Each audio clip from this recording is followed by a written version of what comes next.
So বন্ধুরা দেখতে পাচ্ছ কিন্তু আইটিসি সোনা বাংলার সামনে দিয়ে চলেছিলাম বিয়েবাড়ি খেতে হাওড়ার দিকে, যেটা কিন্তু তোমার শালিমারের পাশেই ছিল, স্টেশনের পাশে। এখানে নবান্ন কালার অরেঞ্জ হয়ে গেছে দেখতে পাচ্ছি।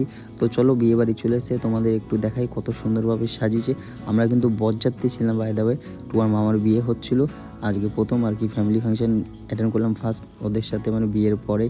তো কত কী করলাম, কী মজা করলাম, কী কী খেলাম সবই তোমাদের দেখাবো সুন্দরভাবে। কিন্তু একটা মানে পুরো রিসর্ট টাইপের, ভিলা টাইপের বুক করেছিল সুন্দর। এখানে মকটেল কাউন্টার থেকে শুরু করে সব রকমের স্টার্টার পাওয়া যাচ্ছিলো, প্রন, তারপরে তোমার দই বড়া থেকে ফুচকা থেকে শুরু করে চিকেন পকোড়া, পনির পকোড়া, ঠিক আছে, সবই কিন্তু এখানে অ্যাভেলেবেল ছিল। টুয়া খাচ্ছে দেখতে পাচ্ছ, তোর ফেভারিট, ওকে ফুচকাটা আগে ধরেছে। আর এখানে কিন্তু লাইভ কাউন্টার, পান আর আইসক্রিম কাউন্টারও ছিল, যেখানে লাইভ বানাচ্ছিলো। তারপর তো এনার বিয়ে একটু লেটে বিয়ে করেছে, যাই হোক, কিন্তু বিয়েটা করেছে টুয়ার বিয়ে দেখার পরে ফাইনালি।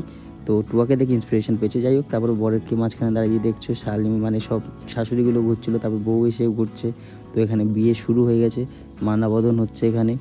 তো সুন্দর আমরা বিয়েটাকে দেখে এনজয় করি। তারপরে নিচে চলে যাই কিন্তু স্টার্টার কাউন্টারে আবার খেতে।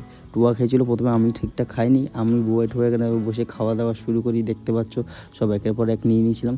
চা আমি খাই না, এখানে চা কফি ছিল, তার আমি শুধু স্টার্টার খাচ্ছিলাম। ফুচকা প্রথমে একটু খেয়েছিলাম, তারপরে চিকেন পকোড়া থেকে শুরু করে পরপর যা ছিল সব কিন্তু খেয়ে নিয়েছি। তারপরে চলে এসেছিলাম একটু পরে পুরো ডিনার করতে। এখানে মেনুটা তোমরা দেখতে পাচ্ছ, এখানে কাঁসার থালাতে আর গ্লাসে কিন্তু কলা পাতায় করে সার্ভ করা হয়েছে। শুরু হয়েছিল বেবি নান থেকে ছোলার ডাল, তারপরে তোমার ফিশ ফ্রাই, তারপরে ভাত, তারপরে মটন কষা চলে এসছে, রিয়াজি পিস, পোলাও, তার সাথে স্যালাড, চাটনি, পাঁপড়, কি ছিল না, মিষ্টি ছিল, রসগোল্লা, হট দই, তারপরে ছিল রসমালাই। তো ভালো লাগে ভিডিওটা লাইক করতে